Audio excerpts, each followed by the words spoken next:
In this tutorial, you'll be learning how to draft, cut, and sew a bustier blouse that the joining of the bustier is coming from inside the neckline and not from the armhole like a princess that bustier, and that has a scallop design at the tip of the blouse like this. My name is Oluwatosin. In case it's the first time you're seeing my channel, and you're welcome to all my returning subscribers. You're also welcome. In case this is your first time here, please consider subscribing, and do not just subscribe, turn on the notification bell so that you will notify next time I upload a tutorial on this channel. So I made this bustier blouse not too long ago, and I decided to document how to draft it, how to cut it, and how to sew it. This is the back panels of the blouse, and right here are the basic measurements that you need to measure on whoever you want to sew this bustier blouse for. So let's draft our pattern first before transferring our pattern to our fabric. I used this pattern paper, and the first thing I did was to mark out my starting point. So this is my starting line or starting point, however you call it. And from that starting point, the next thing I did was to measure a shoulder to nipple, shoulder to under the bust, shoulder to waistline. All of these measurements, I'll be adding half inch to each of them. So this person's shoulder to nipple is just 8. I added half inch to it. Shoulder to under her bust is 10. I added half inch to it.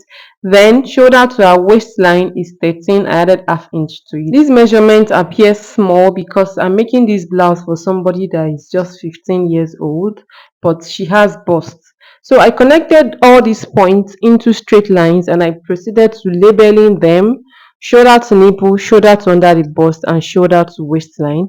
The next I will do is to mark out the blouse length. So still starting from the starting point, I marked a blouse length which happens to be 24, and I proceeded to labeling it as full length. You can as well label it as blouse length. The next is to mark a nipple to nipple divided by 2 plus 1 inch allowance. I marked that in 2 or 3 places, and I proceeded to connecting it into a straight line. So after this, the next is to divide a shoulder by 2, and I'll be adding 1 inch allowance at this point. So a shoulder divided by 2 is 6. I proceeded to adding 1 inch allowance, so I marked 7. Then what I will do next is to divide an armhole by 2 minus 1 inch. An armhole is actually 14. Instead of marking 7, I'm marking 6 at this point, and I'll be dividing that 6 by 2. On the point of 3, I'll go inward with half inch, then proceed to marking out an armhole curve. If at this point you are with me and you've not subscribed, please do not forget to subscribe. So what is next is to measure the shoulder slope. I came downward with quarter and half inch, half and quarter inch, and I proceeded to marking a shoulder slope. So on the waistline, I'm going to be measuring 1.5 inch forward. This 1.5 inch depends on how busty whoever you are cutting this blouse for is. She's not really busty, but she has bust. That's why I used 1.5 inch. 1.5 inch is like the least that you can use, like the smallest. It can go as much as 3 as 2.5. So you'll be connecting this line from the waistline to under the Then bust. From that nipple to nipple plus 1 inch line that you've drawn, you're going to measure what you have from that point to the shoulder line to the armhole. And what I have is 3, so I divided it by 2. I marked 1.5. That 1.5 is where I'll start drawing my curve line, like the cup line from. Then you proceed to drawing it, like mark it to the shoulder to nipple, and then to that 1.5 inch that you've marked from waistline to under the bust. When you are done doing this, you cut it out from the nipple to nipple to that 1.5. Cut it out the way I just did, and then you'll be using your masking tape or sellotape to tape it down like this. You know that the moment you do this, the shoulder line has automatically reduced. So you will need to remeasure your shoulder, which was what I did. I measured the shoulder divided by 2 plus 1 inch, and that means you will need to draw another armhole. So I still proceeded to marking out another armhole. After marking out the second armhole, you still need to reslant the shoulder line. So I reslanted my shoulder line, my shoulder slope, however you call it. Then the next is to measure the neck. width and depth. For the neck depth, I'll be using 5.5 on, and for the neck width, I use 3. It's a sweetheart neck, as you can tell from the video that I played at the initial stage of this tutorial. So I just proceeded to using my free hand to mark out the sweetheart shape. So it's now time to transfer the body measurement into my pattern. I'll be dividing our bust by 4, and I'll be adding all my sewing allowance to my pattern so that when I get to the fabric, I'll just cut out the exact pattern. So for the waistline, I'll be dividing our waist by 4 plus 1.5 inch allowance that I'll be cutting out on that under bust waistline, plus sewing allowance of another 1.5 inch.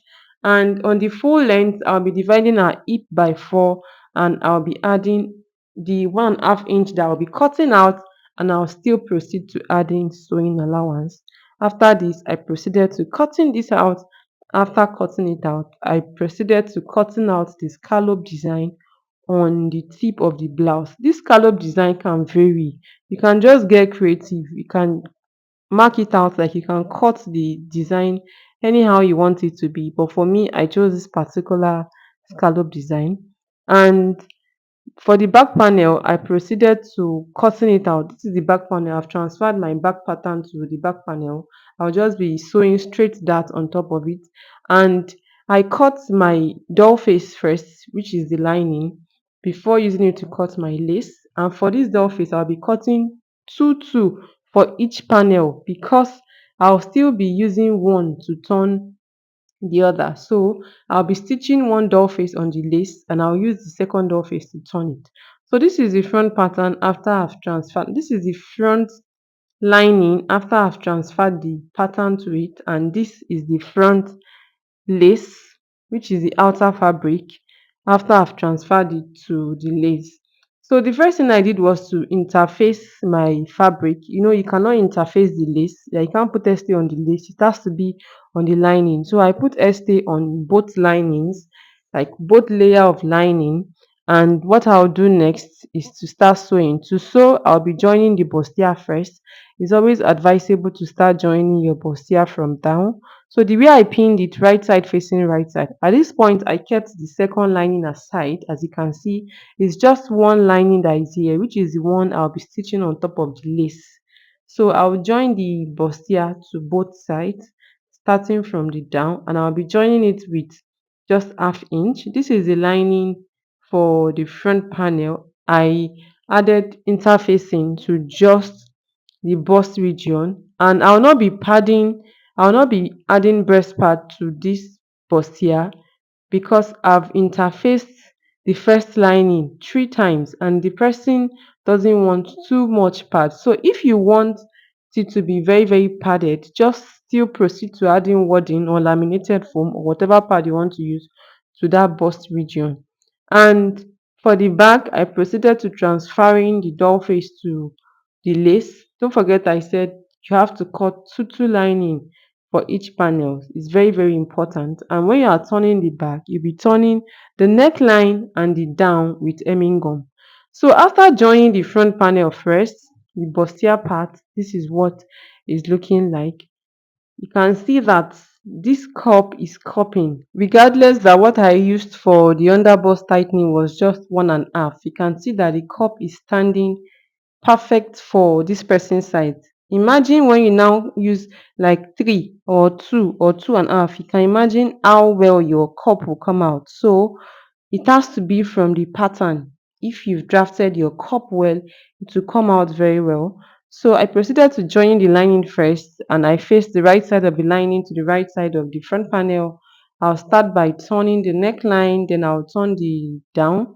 I made the lining just 1 inch shorter than the length of the blouse so that I can use it to turn it. And I use hemming gum to turn it. It's very important to put hemming gum on that neckline and the lower part. And after I turned the side as well. I brought it out from the armhole, because this blouse will have a sleeve. So after turning the front panel, this is what it's looking like. You can see that my bustier is not coming from my armhole like the princess that bustier. This one is coming from the neckline. So after turning the front, I turned the back, I fixed my zip, I shaped my blouse, I joined the shoulder line before shaping the blouse, then I proceeded to fixing the sleeve. It's that simple. Thank you so much for watching this tutorial from the beginning to this point. For this point, you are still with me and you've not subscribed, please don't forget to subscribe. If you have any question, please ask me down in the comment section. And have you seen any of these videos that are currently showing on your screen? The boxes to the left and to the right, they are very, very educative and interesting sewing tutorials, even more than this one that you just watched. You can click on any of them, they take you straight to those tutorials. Thank you for watching. I'll see you in my next tutorial. Bye.